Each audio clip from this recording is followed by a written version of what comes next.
Apa kabar kalian semua? Semoga Sobat Novel Stories Donghua hari ini diberi kesehatan, dan langsung saja ke alur ceritanya.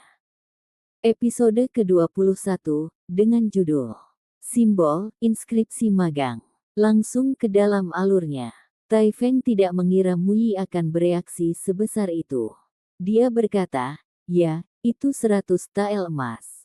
Pemilik toko alun-alun kota mengatakan bahwa itu adalah magang yang membuatnya. Magang. Seperti neraka. Muyi terkejut, tapi mengira ini tidak mungkin bagi ahli prasasti magang. Seharusnya pemilik toko membuat kesalahan. Tapi siapa yang akan begitu bodoh dan boros jika hanya membuang emas seperti ini? Benar-benar kegagalan keadilan untuk mengambil sesuatu dari master prasasti yang hebat yang bernilai beberapa ribu tael emas dan menjualnya seperti kubis biasa. Pimpin aku ke tempat ini. Ya Pak. Kemudian, Tuan Muyi membawa Qin Xingxuan bersamanya, dan di bawah arahan Tai Feng, mereka naik kereta kuda langsung ke alun-alun kota. Kereta kuda dari Real Qin mungkin tidak diketahui oleh semua orang di kota Sky Fortune, tetapi paling mengenali 4 kuda putih salju yang menariknya. Saat mereka melewati jalan-jalan, para pejalan kaki berhenti untuk melihat mereka, dan berdiri di samping saat kereta lewat. Ini adalah rasa hormat yang diberikan kepada Marsekal Qin. Sore musim panas yang cerah membawa beberapa tanda kemalasan, itu membuat seluruh tubuh seseorang lemah dan lesu serta tidak ingin bergerak. Di pusat perdagangan alun-alun kota, pemilik toko gemuk yang telah menerima Lin Ming sebelumnya, sedang duduk di kursi goyang di pintu masuk. Dia berbaring dengan kipas berdaun menutupi wajahnya, dan sedang tertidur. Bisnis hari ini agak lambat, jadi pria gendut itu mempertimbangkan untuk tutup lebih awal sore ini. Tetapi pada saat ini, dia mendengar bunyi tapak kaki yang jelas yang membangunkannya. Dia membuka matanya dengan tidak nyaman, dan berpikir untuk menegur orang-orang ini. Apakah mereka tidak tahu bahwa kuda tidak diperbolehkan di alun-alun kota? Namun, saat menoleh ke arah suara, dia segera melihat 4 kuda salju putih, masing-masing dari ras-ras tertinggi, dan juga simbol perisai emas. Dia hampir berguling dari kursinya. Ini kereta kuda Martial Quarters. Pemilik toko yang gemuk itu bergegas berdiri. Mengapa Martial Quarters datang ke alun-alun kota? Dia bertanya-tanya tentang ini, tetapi kemudian tercengang karena gerbong ini dengan cepat berhenti di depan pintu masuknya sendiri. Ya Tuhan, apa ini? Tuan kereta datang ke tokonya sendiri. Ketika tirai gerbong dibuka, pemilik toko yang gemuk itu melihat seorang lelaki tua dan seorang gadis muda yang cantik melangkah keluar. Gulungannya mulai bergetar. Tuan Muyi, Nona Qin. Bagaimana dua tokoh terkenal kota langit keberuntungan ini, Buddha yang hidup ini, memutuskan untuk datang ke kuil kecilnya. Ini dia. Qin Xingxuan bertanya pada Tai Feng. Ketika dia mendengar bahwa simbol prasasti sedang dijual, dia juga dipenuhi dengan kegembiraan. Qin Xingxuan memiliki minat yang sangat besar pada prasasti sejak kecil, dan setelah melihat Tai Feng dan Li Qi bertarung, dia sangat ingin mempelajari teknik prasasti itu. Ini di sini, Tai Feng berkata saat dia memimpin mereka ke depan. Bersama dengan Qin Xingxuan dan Muyi, mereka memasuki toko. Pemilik toko yang gemuk itu bertubuh bak bakso, tapi dia tetap berdiri tegak seolah-olah punggungnya bersandar ke dinding. Dia bahkan tidak berani menghirup udara yang sama dengan kedua tamu terhormat ini. Penjaga toko, kemarin aku membeli simbol prasasti, apa kamu ingat?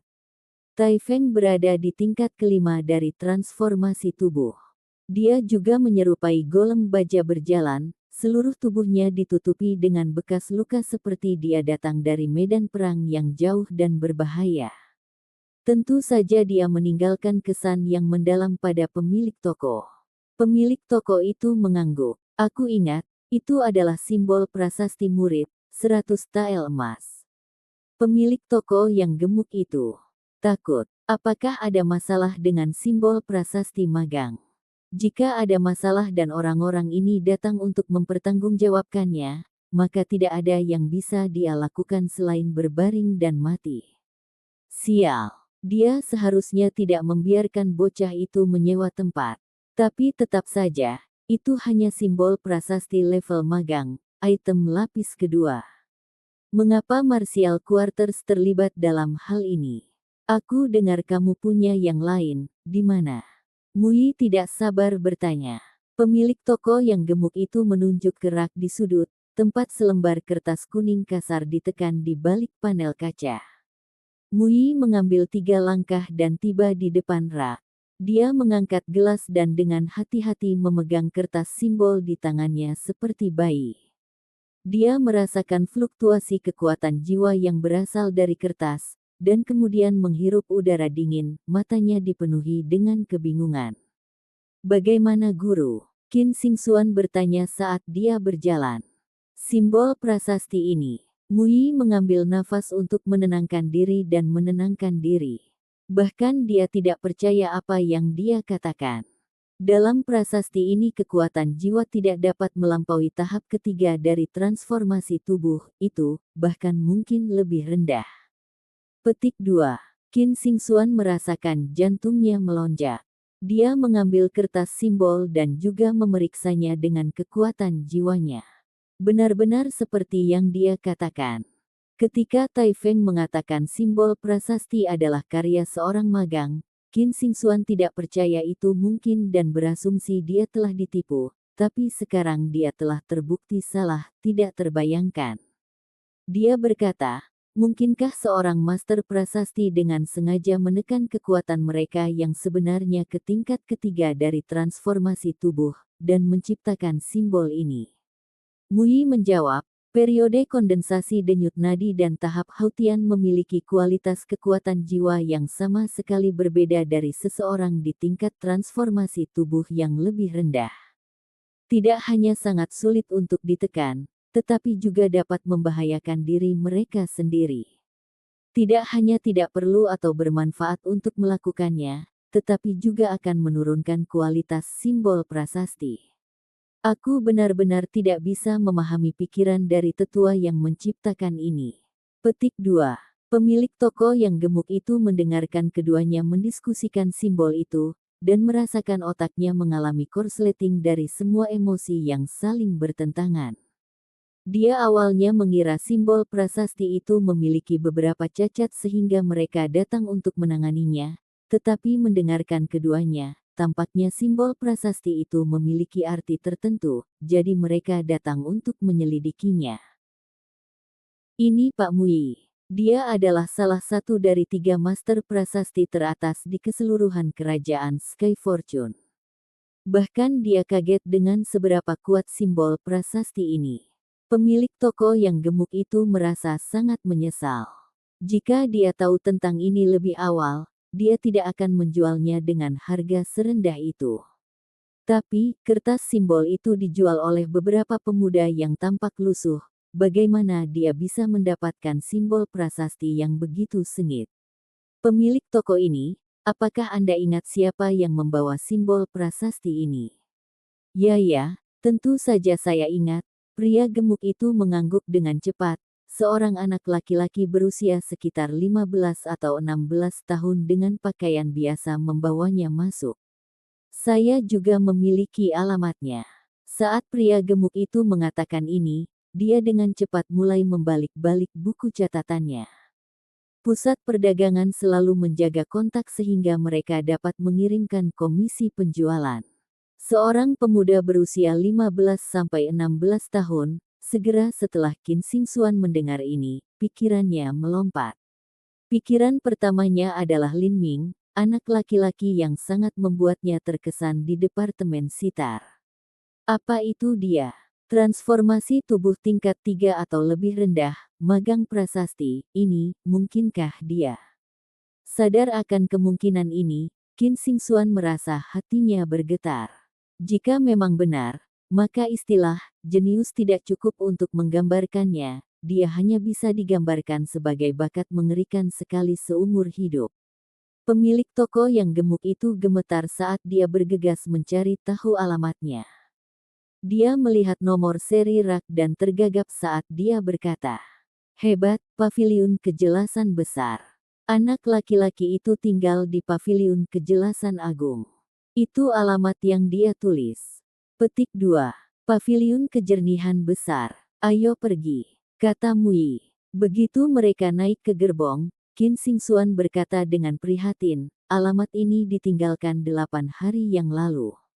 Saya tidak tahu apakah dia masih tinggal di Great Clarity Pavilion, orang biasanya tidak tinggal di sana terlalu lama. Petik 2. Qin Xingxuan berasumsi bahwa Lin Ming adalah tamu yang menginap di sana.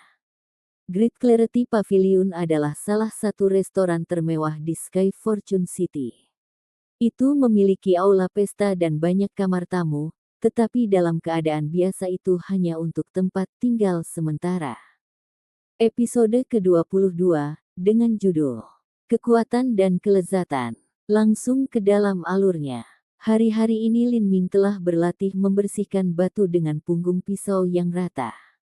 Dia telah mengambil setengah dari 95 emas dan menggunakannya untuk membeli obat-obatan. Sekarang ketika dia berlatih, dia bisa meninggalkan lekukan sedalam 7 inci di pohon kayu besi dengan setiap pukulan. Kekuatannya tidak lebih rendah dari 1500 jins.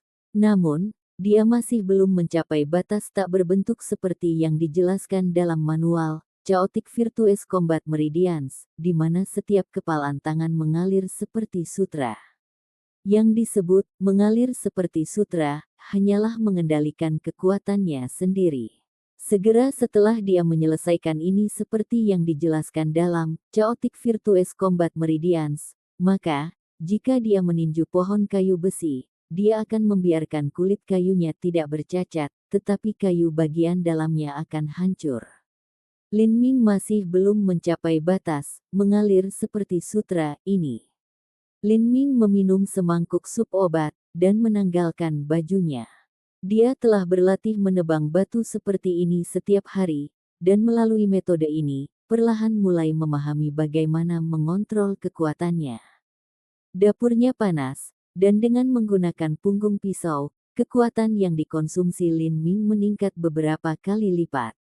Dia bahkan mengaktifkan True Primal Chaos Formula, pada saat yang sama dia memotong.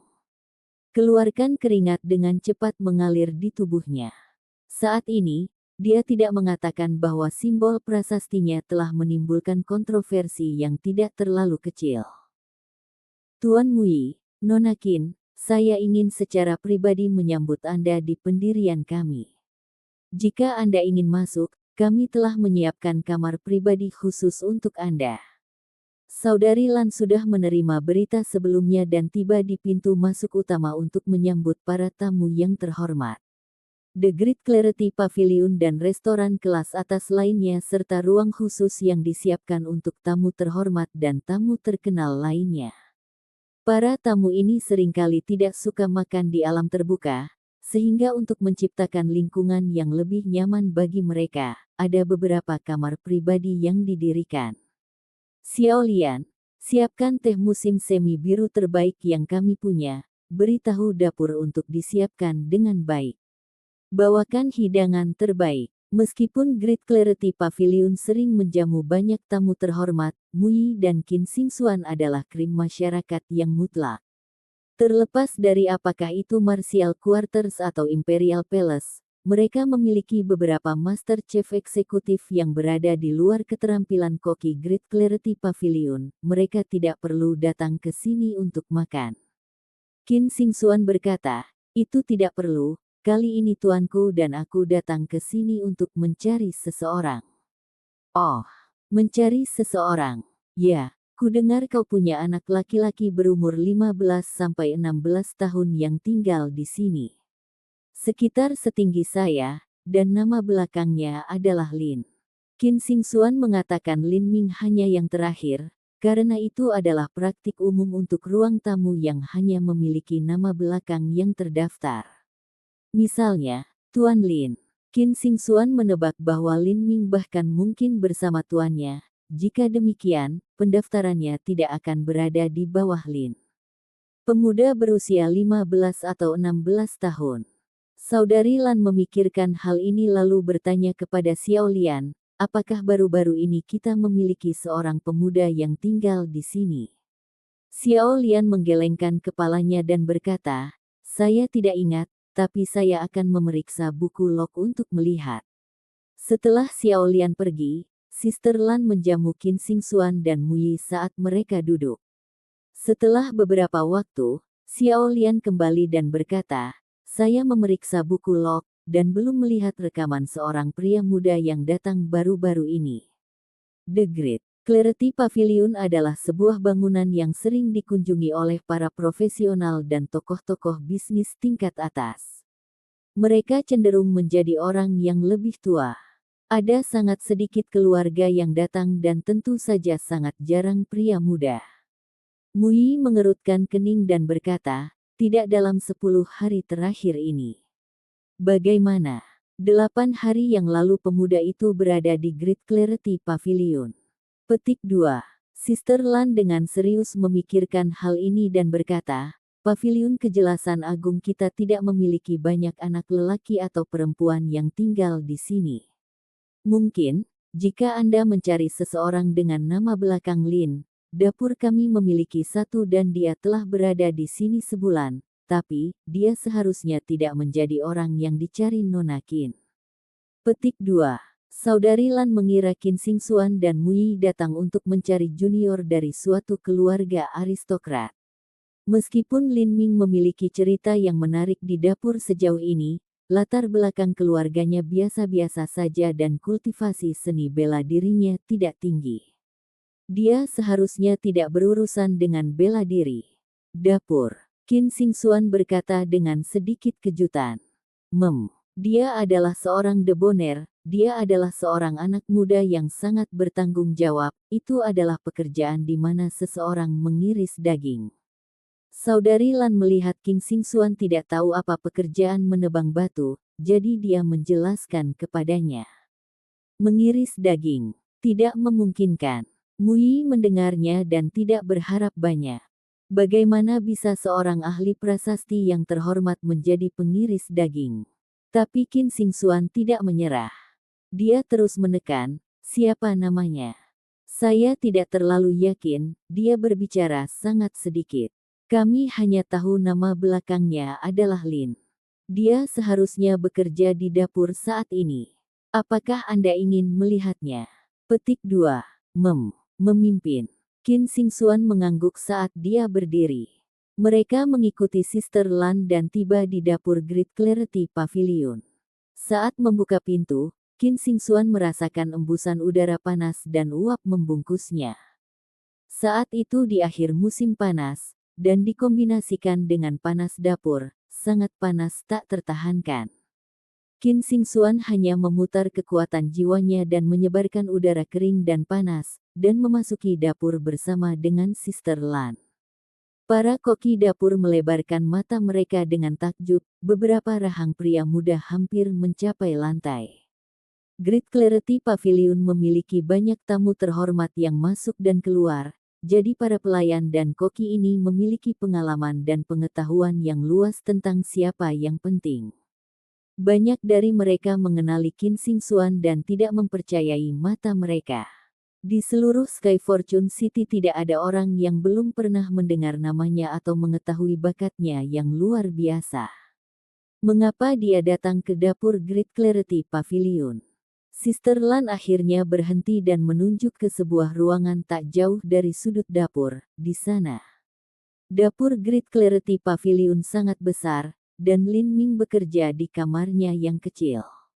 Dia akan mengiris daging binatang buas di sini dan kemudian mengirimkannya ke freezer untuk diawetkan.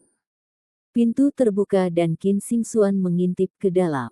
Dia hanya bisa melihat seorang pemuda hanya mengenakan celana panjang hijau. Punggung atasnya yang sedikit berotot telanjang, dan dia memegang pisau tulang biasa saat dia memotong tubuh binatang buas. Punggung pemuda itu menghadap Qin Xingxuan, dilihat dari belakang. Pemuda itu memiliki otot simetris dan punggung yang bugar, dengan kulit kecoklatan akibat sinar matahari, dan dengan kilau yang sehat karena berolahraga. Mungkin karena panas dapur atau mungkin karena bocah itu bekerja sangat keras, tapi punggungnya dipenuhi keringat, dan itu memberikan rasa kekuatan yang menakutkan. Apakah dia Lin Ming? Qin Xingxuan tidak yakin, jadi dia mendekati beberapa langkah. Dia melihat profil pemuda itu adalah wajah muda dan lembut dengan ekspresi tegas. Pada pandangan pertama itu tidak terlihat, tetapi melihat sedikit lebih lama dapat menyebabkan jantung berdebar-debar dan meninggalkan perasaan bahwa dia adalah karakter yang tinggi dan tak terlupakan. Meskipun dia hanya melihat sebagian kecil dari dirinya, Qin Xingxuan menyadari bahwa pandangan yang terfokus dan tajam, dan itu mulai tumpang tindih dengan gambaran yang dia miliki tentang Lin Ming dari Departemen Sitar. Dia tidak tahu mengapa tapi itu menyebabkan pikirannya melompat dan sedikit kemerahan muncul di lehernya. Dia tidak membayangkan pemandangan di depannya. Simbol prasasti yang sangat indah yang membutuhkan kontrol yang baik dari kekuatan jiwa dan sentuhan lembut, apakah sama dengan pemuda yang secara biadab memotong daging hewan ini? Kedua ide yang sangat kontradiktif ini muncul pada anak yang sama, kecantikan mulia yang rumit dan misterius, dan kekuatan sederhana yang kontras satu sama lain memberi hatinya perasaan tenggelam sesaat. Pada saat ini Lin Ming berbalik. Dapur memiliki banyak orang yang lewat, dan ketika Lin Ming berlatih dia sering mengabaikan sekelilingnya, tetapi dia merasakan perbedaan bahwa ada beberapa orang yang mengamatinya. Mungkin saja ada seseorang yang datang mencarinya. Tetapi ketika dia melihatnya adalah Qin Xingxuan, dia berhenti. Qin Xingxuan, mengapa dia datang ke Great Clarity Pavilion? Untuk dia, Qin Xingxuan telah memperhatikan pisau sederhana di tangan Lin Ming. Itu kurang dari satu kaki pisau tulang panjang, dan tidak ada yang istimewa atau khusus tentang itu, tapi yang heran Qin Xingxuan adalah bahwa Lin Ming tiba-tiba telah menggunakan bagian belakang pisau untuk memotong daging. Ini benar-benar. Tatapannya beralih ke potongan daging yang telah diiris Lin Ming. Bagian-bagiannya konsisten, rata, dan rapi. Apakah ini dibuat dengan menggunakan punggung pisau? Nona Qin, apakah Anda mencari saya? Lin Ming bertanya. Dia melihat Mui dari belakang dan hatinya menciut. Orang tua ini memberinya perasaan kekuatan mutlak, seolah-olah ada kekuatan yang tak terlihat dan konstan menekannya.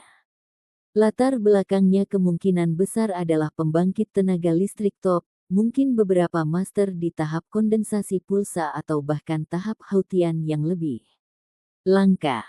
Adik kecil, apakah kamu Lin Ming?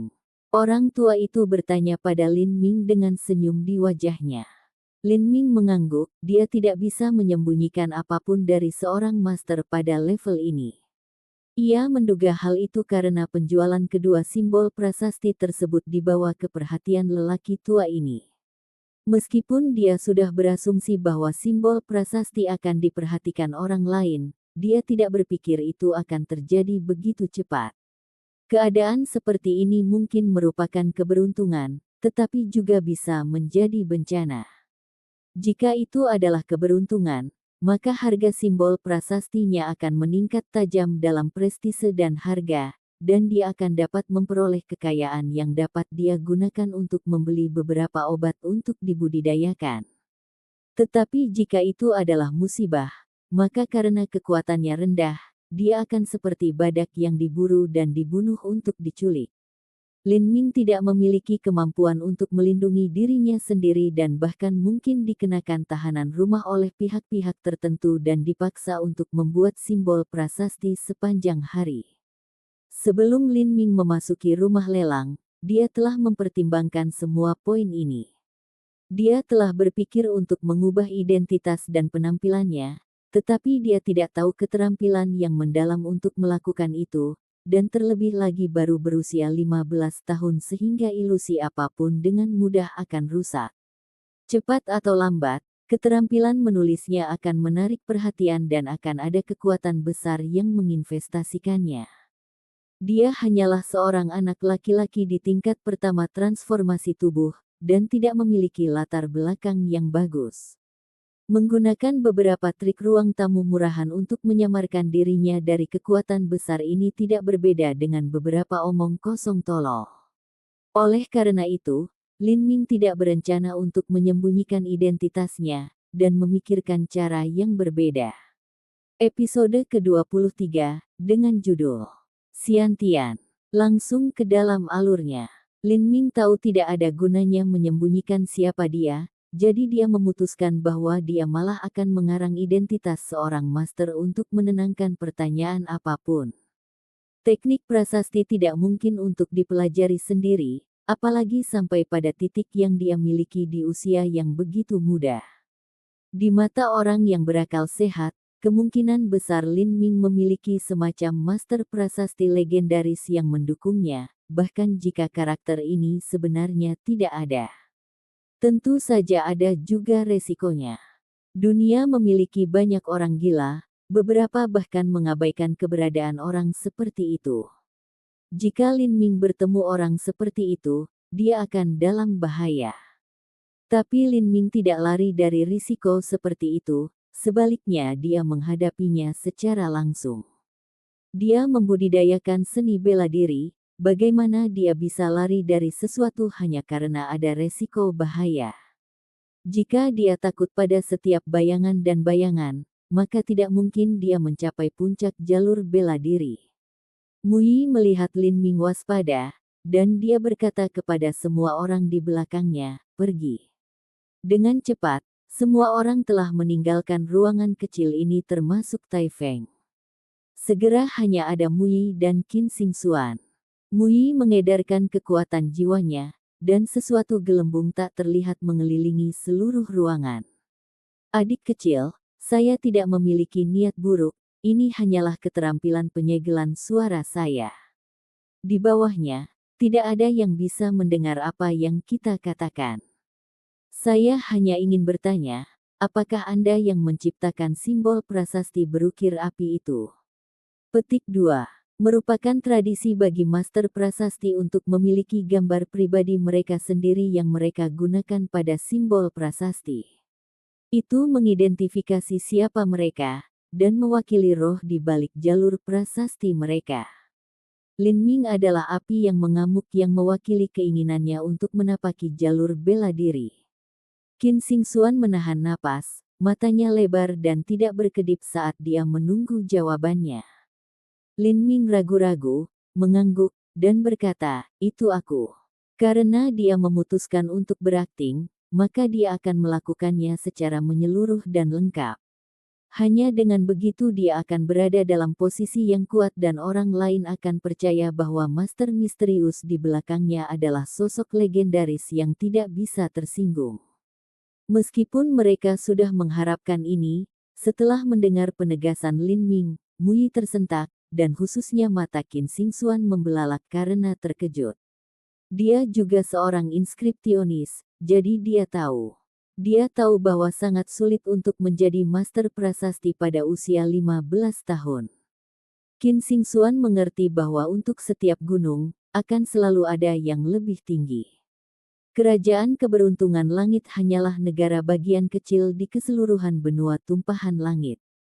Jika meskipun dia berbakat untuk dirinya sendiri dan dianggap yang terbaik di sini, jika dia pergi ke negeri lain, maka mungkin dia hanya akan menjadi salah satu dari banyak talenta yang tak terhitung jumlahnya.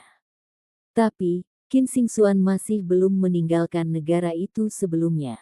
Lagi pula, bahkan di beberapa negara yang dikelilingi dia adalah talenta nomor 1 teratas, tidak ada satupun orang sezaman di sekitarnya yang bisa dibandingkan dengan 1/10 darinya.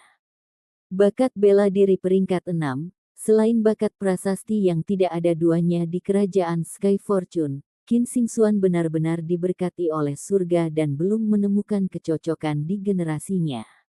Dia tidak pernah merasakan setengah ons frustrasi pada usianya, jadi Qin Xingxuan tumbuh dengan kepercayaan diri akan kesombongan. Tapi hari ini, dia tiba-tiba dikalahkan oleh seorang pemuda pada usia yang sama. Meskipun kekuatannya kurang dari miliknya, bakat dan kemampuan serta prestasinya dalam tulisan telah melampaui dirinya sejauh bermil-mil. Mengenai teknik prasasti, dapat dikatakan bahwa dia adalah seorang pemula yang belum belajar terbang, dan dia adalah elang yang membumbung tinggi yang menguasai langit, jaraknya terlalu besar. Dia frustrasi, tetapi Qin Xingxuan tidak depresi atau putus asa. Dia benar-benar bersemangat, karena sekarang setelah dia menemukan tujuan, dia kemudian bisa berusaha untuk memperbaiki dirinya sendiri. Untuk anak laki-laki ini, Qin Xingxuan dipenuhi rasa ingin tahu. Dia juga berharap bisa menjadi temannya dan membandingkan catatan dengannya di masa depan. Dia bisa belajar dari pertukaran ini dan semakin meningkatkan pemahamannya tentang teknik prasasti. Tetapi dia ingat bahwa sebelumnya, undangannya telah ditolak. Qin Xingxuan merasa dianiaya. Anak perempuan secara alami berkulit kurus, pemalu, dan bangga, gadis cantik dari keluarga aristokrat semuanya seperti ini. Sekalipun dalam hatinya dia ingin menjadi temannya, tapi karena saat itu dia tidak bisa berinisiatif untuk mengajaknya lagi. Setelah Mui mendengar jawaban Lin Ming, dia akhirnya berhasil menenangkan diri dari rasa tidak percaya yang dia rasakan. Ini benar-benar luar biasa. Dia awalnya menduga bahwa pencipta simbol prasasti tidak memiliki kultivasi yang melampaui transformasi tubuh tingkat ketiga, tetapi sepertinya dia salah. Kultivasi Lin Ming hanya berada di puncak lapisan pertama, tetapi karena fondasinya yang kokoh dan kepadatan serta ketepatan kekuatan jiwanya, itu telah memberi ilusi bahwa itu lebih tinggi dari itu. Karena kekuatan jiwa yang padat ini, dia takut pemuda ini berlatih manual keterampilan bela diri tingkat atas. Jenis manual keterampilan yang hanya dimiliki oleh klan paling kuno dan kuat. Selain itu, anak laki-laki ini sangat tekun dan berdedikasi, misalnya dia baru saja memotong binatang buas itu sekarang dengan punggung pisau. Mungkin anak laki-laki ini berasal dari klan kuno, atau mendapat dukungan dari seorang guru tertinggi. Memikirkan hal ini, Mui menarik napas dalam-dalam dan bertanya dengan nada hormat, "Maaf sudah bertanya, bolehkah aku meminta nama tuanmu yang terhormat?" Mui memiliki posisi tinggi dan menyendiri dengan kerajaan keberuntungan langit. Bahkan jika dia mendekati kaisar dia tidak perlu membungkuk. Tapi dari ekspresi hormat ini sudah cukup untuk melihat kekaguman dan rasa hormat yang mendalam yang dia miliki untuk master tertinggi dan misterius di belakang Lin Ming. Lin Ming berkata, "Ini, maaf, senior, tapi tuanku pernah mengatakan kepadaku bahwa menyebut namanya adalah tabu. Sebenarnya orang tua saya tidak tahu bahwa saya telah magang pada seorang master. Ketika saya berumur 12 tahun, tuan saya menemukan saya dan mengajari saya beberapa keterampilan." Lin Ming telah tinggal di Green Mulberry City sejak kecil, jadi ini mudah untuk diselidiki. Dia hanya mengatakan sesedikit yang dia bisa untuk menghindari dicurigai. Kata Mui, "Saya minta maaf karena bersikap kasar dengan kata-kata saya." Untuk sesepuh dengan keterampilan tinggi, mereka berkeliling ke 4 penjuru dunia sehingga sulit untuk melihat keberadaan mereka.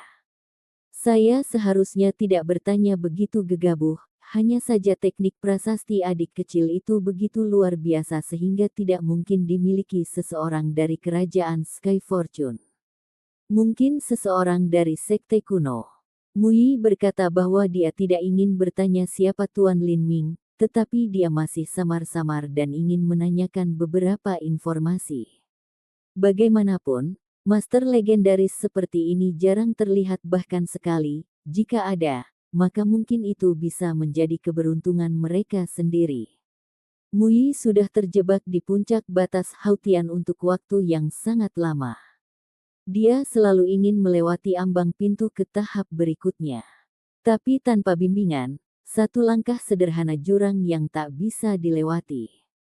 Dalam 8 tahun sejarah kerajaan Sky Fortune, ada banyak seniman bela diri kondensasi denyut nadi. dan di dalamnya ada banyak talenta yang bahkan akan sampai di panggung Hautian. Namun, mengabaikan bakat tak tertandingi yang telah memasuki 7 lembah mendalam, maka kerajaan keberuntungan langit tidak memiliki satu pun Master Siantian. Jika langkah dari penempaan tulang ke kondensasi denyut nadi adalah aliran kecil yang harus dilalui, maka jalan dari Hautian ke Siantian seperti lautan yang mengamuk. Jika seseorang tidak bergantung pada arah dari suatu sekte, maka tergantung pada keahlian dan penemuan pribadinya sendiri, kemungkinan untuk memasuki tahap Siantian mendekati nol. Sudah terlambat bagi Muyi untuk masuk ke sebuah sekte. Satu-satunya harapannya adalah bertemu dengan sesepuh perkasa yang bisa memberinya satu atau dua petunjuk, dan dengan demikian juga memberinya harapan bahwa suatu hari dia bisa bermimpi untuk menyeberang ke tingkat Siantian. Dia akhirnya tidak berusaha untuk memasuki tingkat Siantian, dia hanya ingin tahu arahnya, memberinya tujuan sehingga dia tidak akan tetap tidak mengerti dan tersesat selama sisa hidupnya.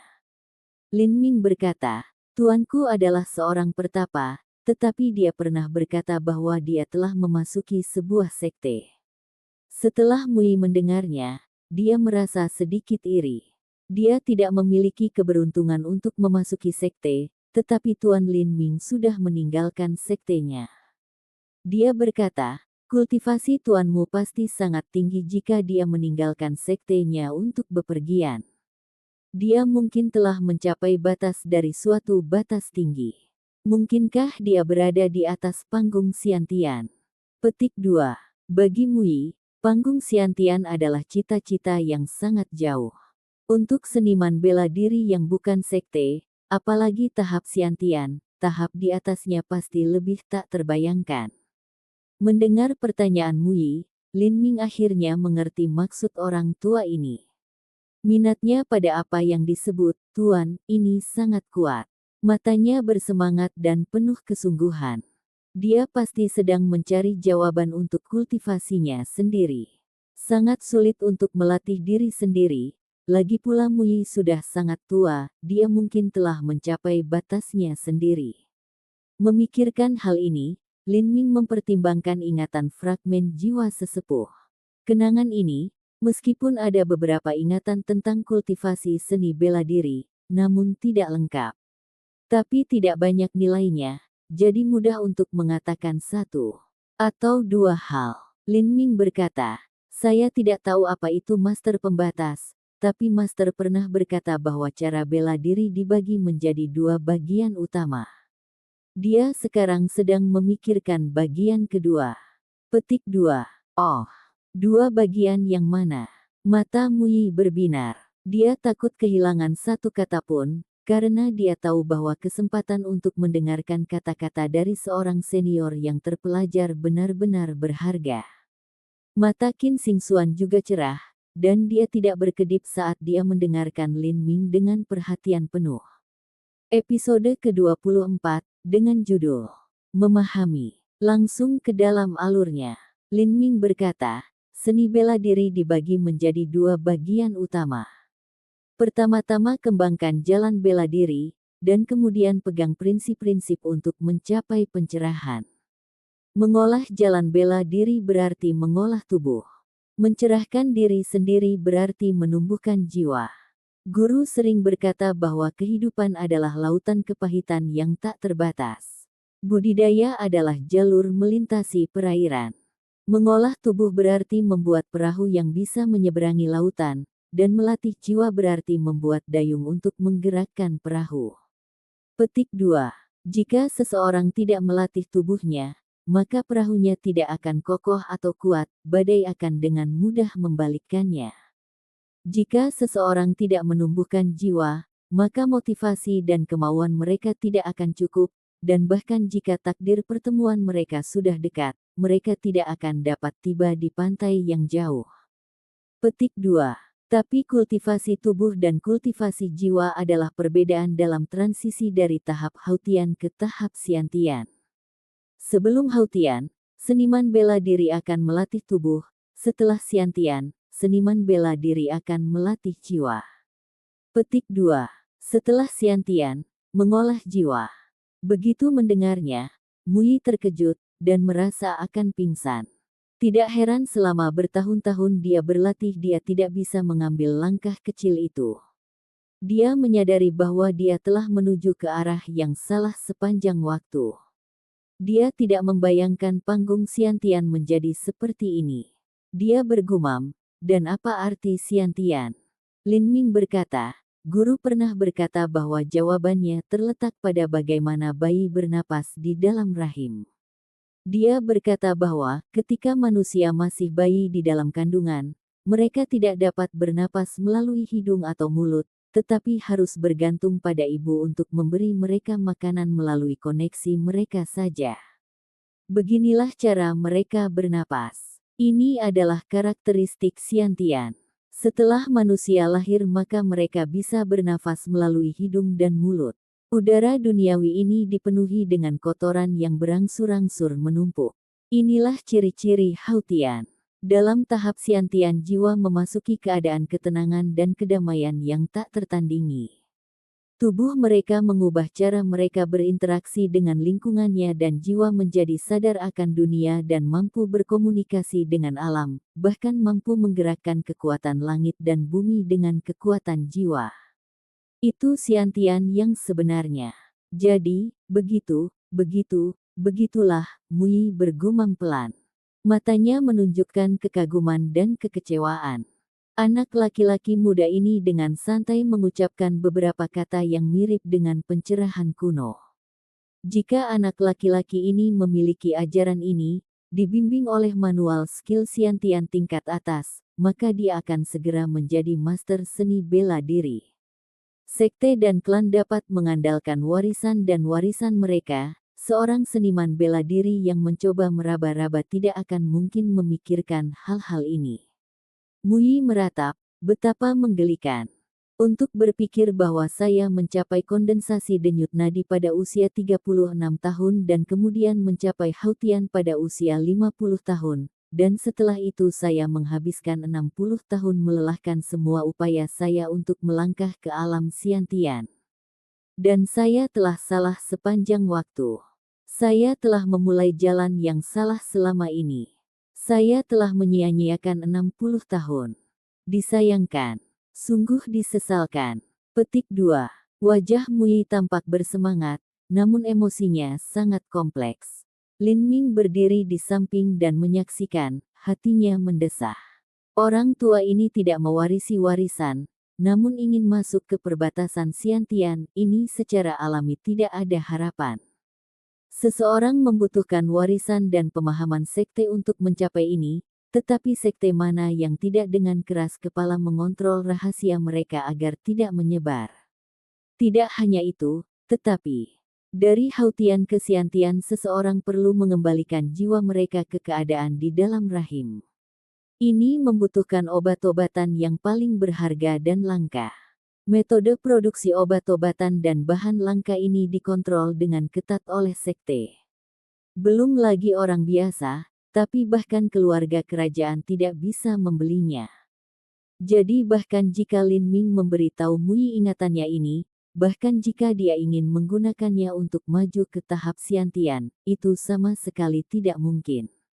Oleh karena itu, Lin Ming berkata, "Senior, saya akan mengatakan dengan jujur bahwa Master pernah berkata bahwa jika seseorang tidak memiliki dukungan dari klan, bahkan jika seseorang memperoleh manual skill yang memungkinkan mereka memasuki tahap Xiantian, itu masih tidak mungkin." Petik 2. Muyi berkata, aku tahu, hanya saja aku sudah lama berjuang untuk mencapai tahap Xiantian.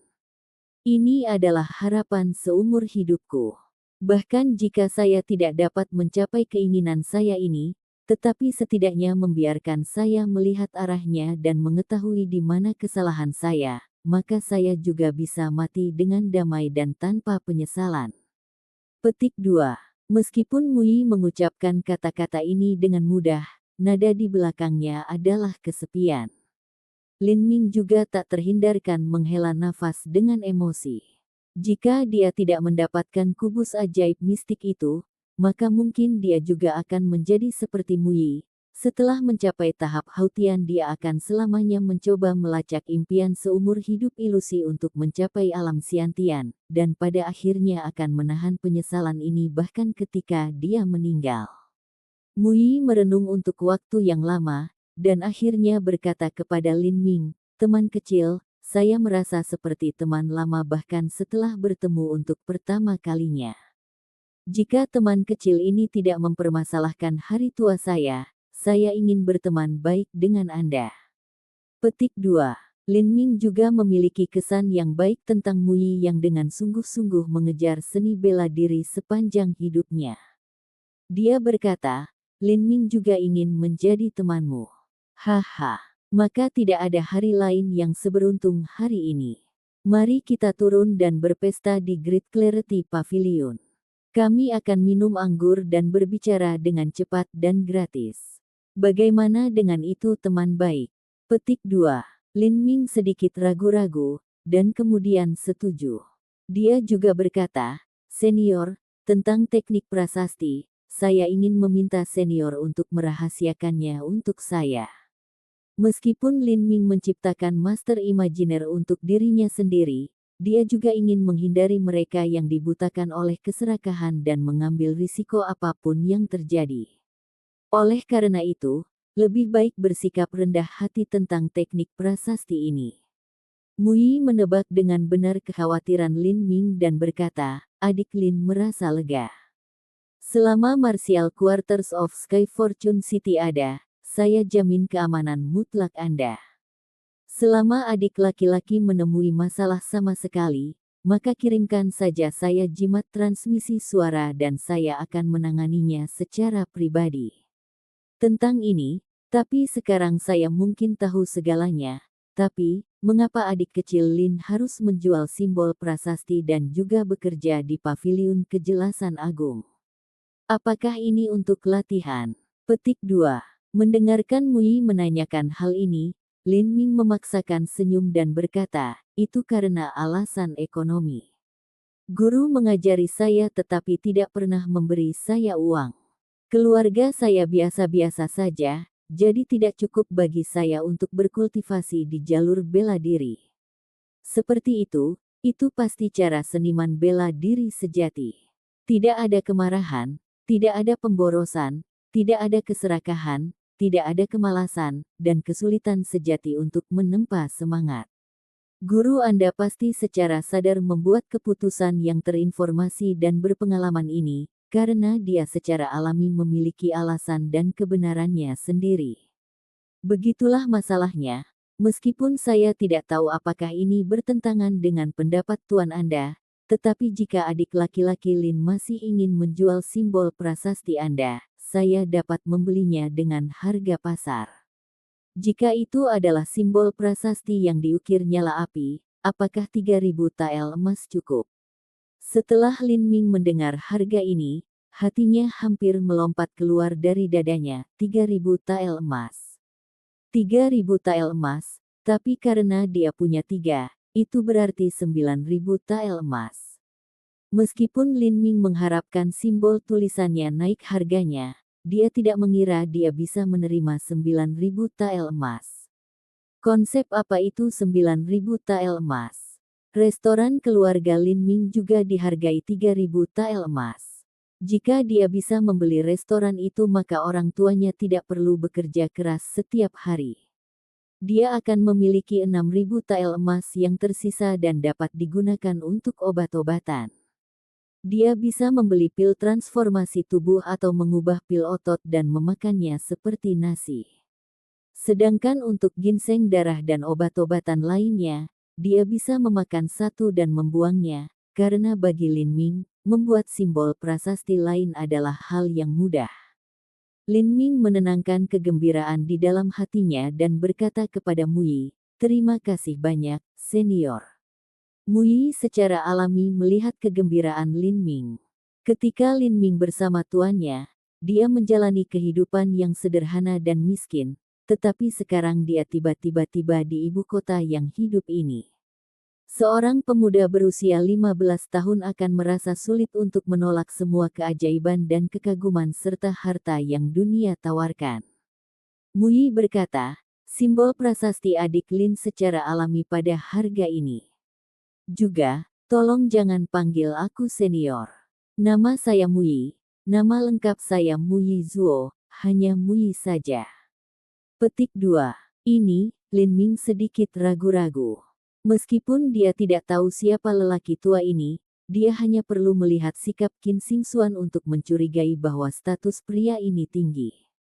Tapi Lin Ming bukanlah orang yang terpengaruh oleh konvensi, karena Muyi berkata demikian, biarlah demikian. Dia hanya mengangguk setuju. Muyi tersenyum dan berkata, Xingxuan, mari kita minta Great Clarity Pavilion menyisihkan sebuah ruangan untuk jamuan makan. Saya ingin minum dengan adik kecil Lin. Petik 2. Qin Xingxuan diam. Dia juga telah dengan cermat mendengarkan penjelasan Lin Ming tentang apa artinya Xiantian. Sekarang dia mendengar Muyi mengatakan ini, dia berkata dengan bersemangat, ya Tuan. Ketika staf dari Great Clarity Pavilion jantung yang Muyi sedang mengatur jamuan makan dan meminta Lin Ming untuk minum, semua orang pucat. Orang macam apa Muyi itu? Dia adalah pejabat kehormatan Martial Quarter yang diundang untuk melayani di pengadilan. Guru Qin Xingxuan juga merupakan guru dari putra mahkota. Harga mahkotanya akan naik tahta di masa depan, dan Muyi akan menjadi guru kaisar. Tidak hanya itu, tetapi kultivasi Muyi sangat dalam, dan dia juga ahli dalam teknik prasasti dan ahli dalam astronomi, geografi, dan seni ramalan kuno. Dia benar-benar orang yang luar biasa. Bahkan kaisar harus memberinya 3 poin penghormatan. Tapi dia benar-benar meminta Lin Ming, bocah deboning, untuk makan. Selain itu ketika keduanya meninggalkan dapur, sepertinya mereka berbicara dengan sangat akrab seperti mereka sezaman. Latar belakang seperti apa yang dimiliki Lin Ming? Jika latar belakang aslinya tidak kecil, akankah dia dengan rela datang ke Great Clarity Pavilion untuk pekerjaan pembersihan batu? Seperti kata pepatah, pria itu berdiri jauh dari dapur dan terutama pekerjaan tukang daging selalu dibenci dan dipandang rendah oleh seniman bela diri dan sarjana. Lin Ming memiliki keterampilan membongkar yang mereka kagumi, tetapi sulit untuk mengatakan bahwa itu adalah pekerjaan yang bagus. Latar belakang apa itu sparerip helikopter kecil Lin? Aku tidak terlalu tahu. Kedua pelayan yang sedang melayani para tamu tidak bisa tidak mengobrol di antara mereka sendiri saat mereka sedang melayani. Mereka berdua adalah staf berdedikasi yang melayani para tamu tingkat tinggi, dan masing-masing berusia sekitar 20 tahun, dengan penampilan luar biasa dan juga mahir dalam seni puisi dan lukisan. Mereka pertama kali melihat Muyi dan Qin Xingxuan memasuki pavilion kejelasan agung dan terkejut. Bagaimanapun, jenis tamu terhormat ini jarang terjadi, dan begitu hal itu terjadi, ada hadiah 10 tael emas untuk layanan yang baik yang setara dengan 2 bulan gaji. Tetapi mereka tidak benar-benar berpikir bahwa mereka datang untuk mencari Lin Ming. Hidangan perjamuannya sederhana, tetapi sangat indah dalam rasa dan tekstur. Minuman keras itu beberapa ratus tael emas dan disebut minuman keras naga merah, itu secara khusus disiapkan melalui resep rahasia dan dicampur dengan berbagai tumbuhan langka.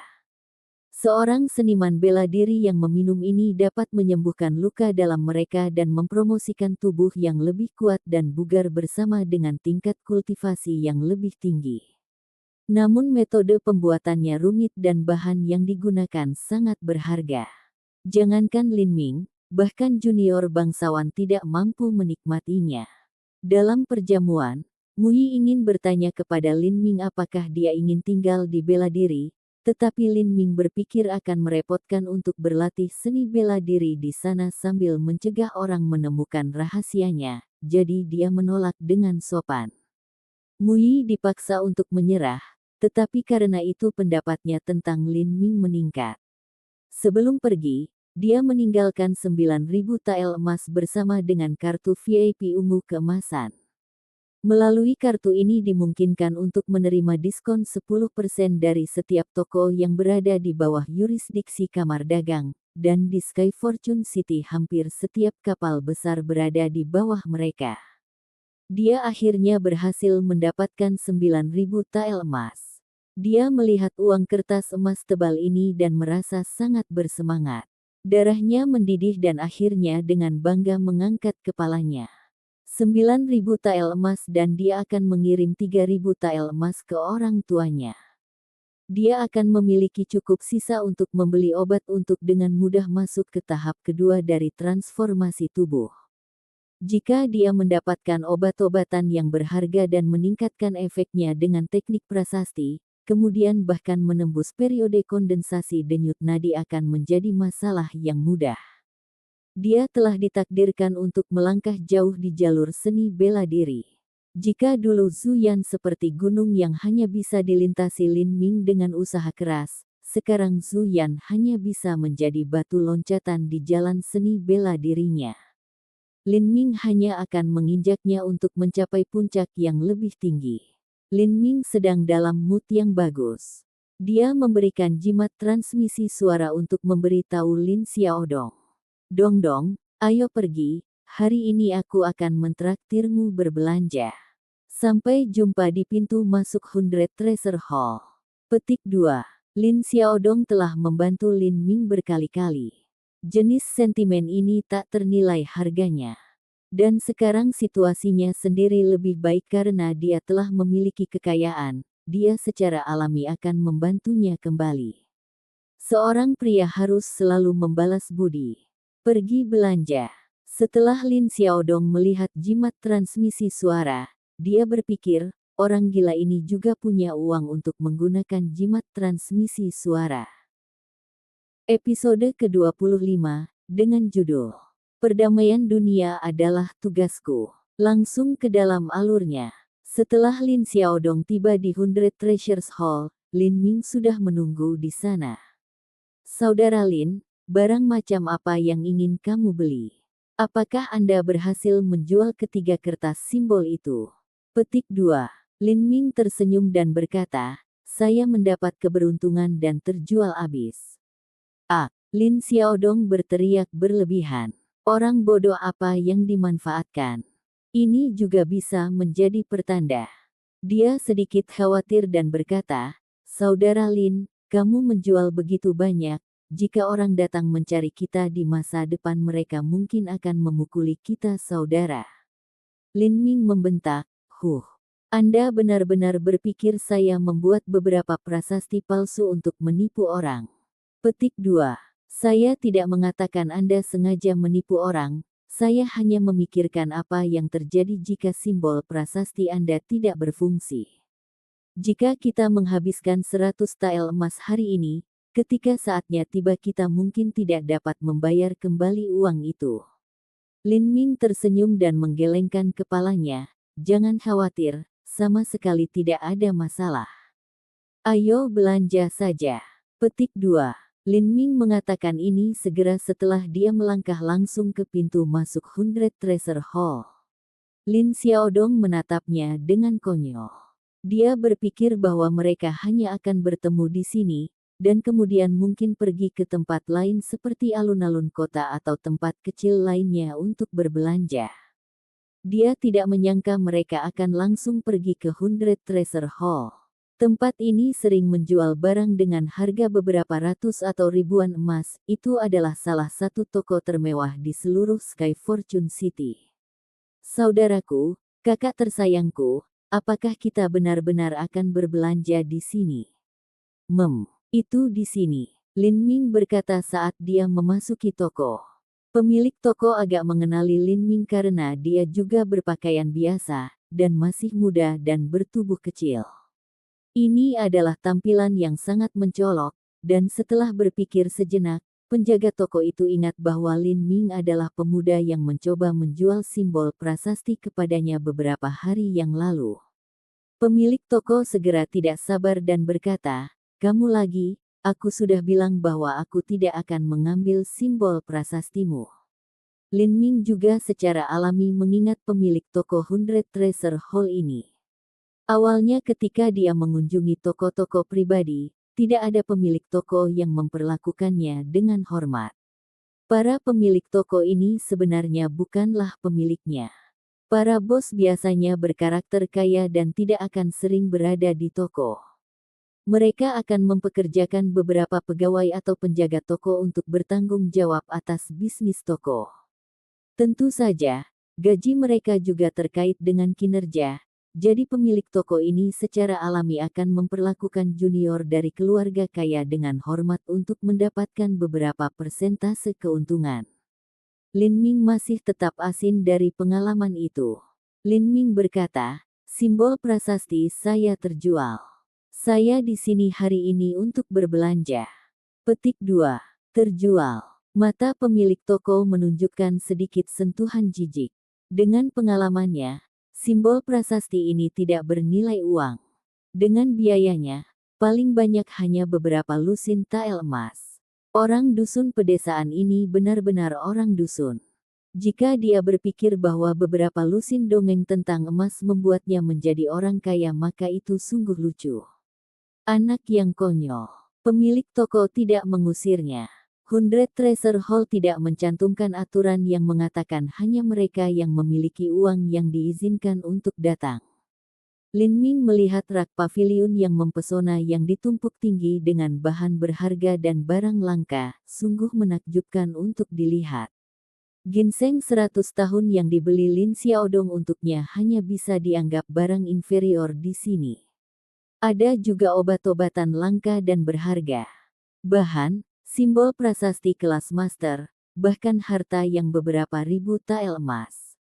Lin Ming dengan santai berkata, Xiaodong, apakah ada yang ingin kamu beli? Lin Xiaodong memaksakan sebuah senyuman dan berkata, Saudara Lin, lagu gila apa yang kamu nyanyikan hari ini? Meskipun tidak ada biaya apapun untuk mengintip, tidakkah Anda melihat tampilan yang diberikan pemilik toko kepada kami seperti kami adalah orang udik? Itu benar-benar membuat seluruh tubuh saya tidak nyaman. Petik 2. Lin Ming berkata, dia hanya idiot berpikiran kecil, tidak perlu peduli dengan apa yang dia pikirkan. Jika Anda tidak akan memilih sesuatu maka saya akan membantu Anda. Atau Anda membeli baju besi yang fleksibel. Lin Xiaodong menggelengkan kepalanya seperti mainan. Saudara Lin, jangan buang waktu kita. Jika saya memilih sesuatu di Hundred Treasure Hall maka kita tidak akan punya uang untuk membayar dan mereka akan mengejar kita. Pikirkan tentang itu. Ketika saatnya tiba, kamu akan berlari lebih cepat, tapi aku sedikit lebih gemuk dari kamu jadi aku akan tertinggal dan dipukuli. Petik 2. Lin Ming tidak dapat menemukan kata-kata untuk menjawab, jadi dia berkata, kapan saya telah menyia-nyiakan waktu Anda? Jam berapa kamu belum memikirkan rencana jahat ini? Lihat aku orang yang jujur dan baik hati, kasihan aku. Lin Ming tertawa dan membuka sedikit pakaiannya. Di dekat saku dadanya ada ujung uang kertas emas. Dia berkata, bukankah ini uang? Lin Xiaodong melihat banyak uang kertas emas itu dalam amplop merah dan membeku sesaat. Dia merasa pikirannya kosong dan matanya lesu. Mereka adalah uang kertas yang masing-masing bernilai 1000 tael emas. Ternyata itu adalah uang kertas 1000 tael emas. Selain itu, dia dapat melihat dari ketebalannya bahwa ada lebih dari satu, mungkin hingga 10.000 tael emas. Hingga 10.000 tael emas. Apa ini tadi? Lin Xiaodong mengalami hubungan pendek dan dia terhuyung-huyung. Saudara Lin, kamu merampok orang. Itu tidak benar, bahkan dengan seni bela diri Anda seharusnya tidak mencuri terlalu banyak. Mendengar gumaman Lin Xiaodong ini, dahi Lin Ming penuh dengan garis hitam. Ya Tuhan, orang ini, dia dengan enggan berkata, saya mendapat uang untuk menjual prasasti, Anda hanya tidak mempercayai saya. Simbol prasasti. Anda bilang ketiga kertas toilet itu adalah simbol prasasti. Anda menjual, berapa banyak yang mereka jual? Petik 2. 3.000 tael emas. 3.000. Wajah gemuk Lin Xiaodong mulai bergetar. Dia terkejut, tetapi masih berhasil merendahkan suaranya karena takut orang lain akan mendengarnya. Kamu menjualnya seharga 3.000 tael emas. Kamu bilang kamu telah berlatih selama 1 bulan dan entah bagaimana kamu bisa membuat simbol prasasti yang bisa dijual seharga 3.000 tael emas. Petik 2. Lin Ming mengangguk. Lin Xiaodong adalah sahabat dan saudara baiknya. Dia tidak ingin menyembunyikan apapun darinya, dan lebih jauh lagi tidak bisa bersembunyi. Jika dia ingin membantu Lin Xiaodong dengan sejumlah uang, maka dia juga akan membutuhkannya untuk memahami apa yang terjadi. Selain itu di masa depan kemungkinan besar dia akan dihubungi oleh Qin Xingxuan, Mu Yi, atau orang tingkat tinggi lainnya, dan tidak mungkin menyembunyikan kebenaran dari Lin Xiaodong. Kamu hanya menghina kecerdasanku. Lin Xiaodong berseru. Kamu baru berlatih 1 bulan dan kamu bisa membuat simbol prasasti seperti itu. Kau pikir aku berumur 3 tahun sehingga kau bisa mengelabui dengan berpikir daun kubis adalah obat langka atau semacamnya. Petik 2. Lin Ming mengangkat bahu. Fakta adalah fakta. Jika kamu tidak percaya padaku maka tidak ada yang bisa aku lakukan. Petik 2. Kakak, Kakak Lin, jangan bermain-main denganku, katakan saja padaku apa yang terjadi. Lin Ming menghela nafas dan berkata, bagus, aku akan memberitahumu tapi kamu harus berjanji tidak akan mengatakan apa-apa. Ini adalah janji. Lin Xiaodong segera mengumumkan. Ya, sebenarnya aku punya materi rahasia. Saat aku berumur 12 tahun, tahun itu tuanku muncul dan berkata bahwa bakatku bagus, dan aku memiliki kecerdasan dan takdir yang bagus. Dia ingin saya menjaga perdamaian dunia jadi dia memberi saya tugas untuk melakukannya dan memaksa saya untuk bekerja sebagai muridnya. Akhirnya, saya mulai belajar teknik prasasti dengannya. Petik 2.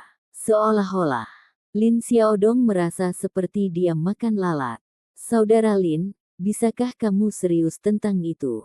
Lin Ming berkata, saya tidak berbohong kepada Anda, saya benar-benar memiliki seorang guru.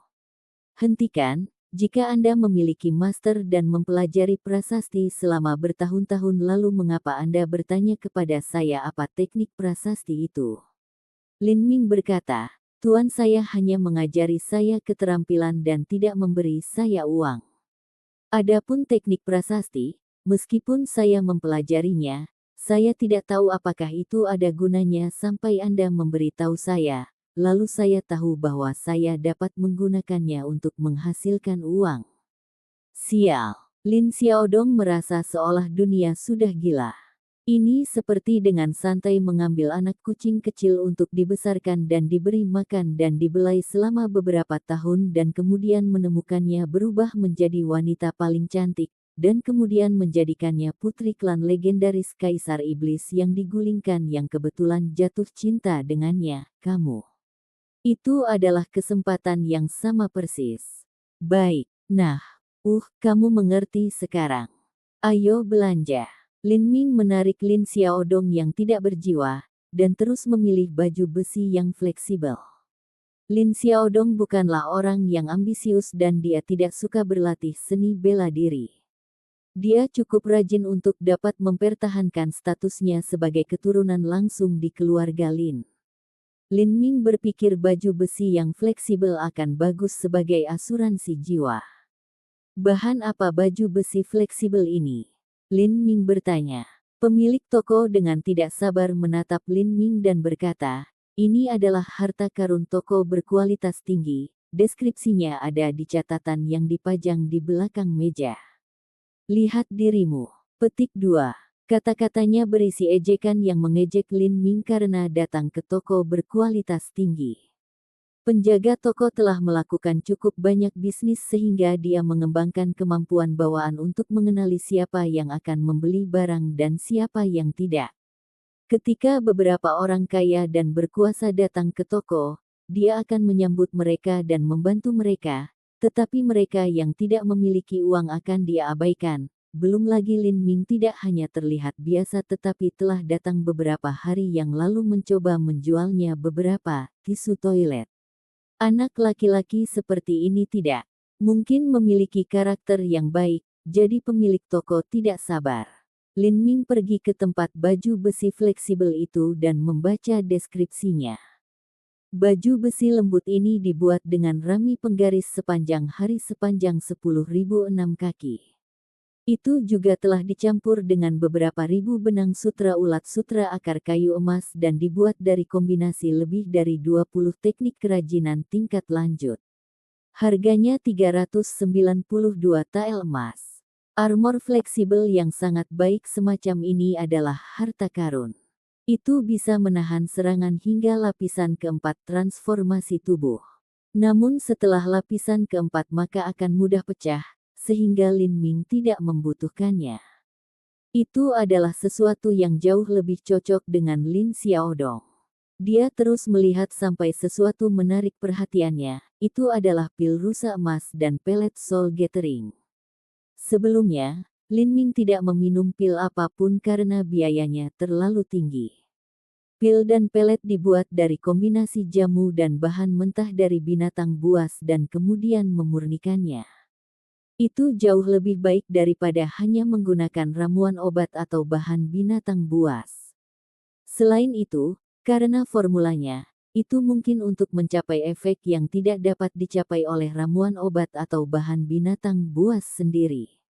Pil rusa emas sangat jarang, terbuat dari embrio rusa emas berumur 100 tahun sebagai bahan utama dan dilengkapi dengan berbagai macam tumbuhan. Rusa emas sangat langka dan lebih banyak ditemukan di hutan pegunungan yang terpencil. Tidak mudah bagi mereka untuk menjadi sulit, dan untuk mengambil embrio rusa emas itu sesulit kedengarannya. Karena pil rusa emas dimurnikan dari embrio rusa, pil tersebut mengandung vitalitas yang kaya dan harum. Selain itu mereka belum terkontaminasi oleh fase hautian udara di luar rahim. Dengan demikian dimungkinkan untuk menghilangkan kotoran tubuh dan meningkatkan kekuatan jiwa dan kultivasi fisik. Pil jenis ini berupa butiran beras kuning senilai 200 emas. Soul Gathering Pellet juga membutuhkan bahan mentah yang berharga untuk disempurnakan. Bahan utamanya adalah jamur darah berusia ratusan tahun dan efek utama pelet adalah untuk meningkatkan penyerapan kekuatan jiwa dan mempercepat kultivasi seniman bela diri. Jenis pelet ini juga memiliki 200 emas. Bahkan junior keluarga aristokrat harus menggunakan tabungan mereka untuk membelinya. Lin Ming berhenti melihat saat dia memutuskan apa yang ingin dia beli. Dia berpaling ke pemilik toko dan berkata, "Saya akan mengambil armor ulat sutra akar kayu emas ini. Bungkus untukku. Saya juga akan mengambil 6 pil rusa emas dan 10 pil pengumpulan jiwa, serta bahan-bahan di daftar ini. Jangan lewatkan satu pun." Lin Ming mengatakan ini dan mengeluarkan daftar yang memiliki berbagai bahan tertulis di atasnya. Semuanya digunakan untuk prasasti. Dia telah melihatnya beberapa saat yang lalu dan melihat bahwa semuanya dijual di sini. Sampai jumpa di episode selanjutnya. Selamat beraktivitas dan sampai jumpa.